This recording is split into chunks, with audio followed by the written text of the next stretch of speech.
Indian bank results last week வந்தது. ஒரு extraordinary results. எல்லா பேராமீட்டர்ஸும் நல்ல பாசிட்டிவ் மூவ்மெண்ட்ஸ் இருந்துகிட்ருக்கு.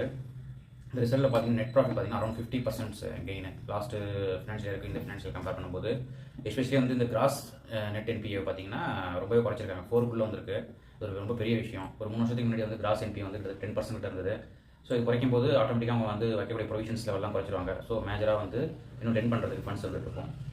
அதேமாரி வந்து பார்த்தீங்கன்னா டிவைடன் வந்து கன்சிக்யூட்டிவாக வந்து ஆஃப்டர் கோவிட் பிறகு 21லேருந்து நல்லா கொடுத்துட்ருக்காங்க. டிவைடட்டு 2 ருபீஸில் ஸ்டார்ட் பண்ணாங்க. 2 ருபீஸ் நெக்ஸ்ட் இயர் பார்த்தீங்கன்னா 6.5, அடுத்து வந்து 8.6. இப்போ இந்த இயர் வந்து அரௌண்ட் 12 ருபீஸ் பெர் ஷேருக்கு டிவைடண்ட் அனௌன்ஸ் பண்ணியிருக்காங்க. புக் வேல்யூ நல்லா கன்சிஸ்டண்டாக ரைஸ் ஆகிட்டு இருக்கு. புக் வேல்யூ வந்து அரௌண்ட் 450 ருபீஸ் வந்துட்டு இருக்கு. கரண்ட் மார்க்கெட் ப்ரைஸ் பார்த்தீங்கன்னா அரௌண்ட் 500 ருபீஸ் இருக்குது. ஸோ எல்லாமே எல்லா ஃபேக்டர்ஸும் கன்சிஸ்டண்டாக நல்லா இருக்கிறதுனால ஸோ மேலும் உயரத்துக்கான நல்ல சான்சஸ் இருக்குது. அவங்களோட டிஜிட்டல் பிஸ்னஸ் பார்த்தீங்கன்னா கிட்டத்தட்ட அதுவே அரௌண்ட் 1 lakh crore இன்னைக்கு.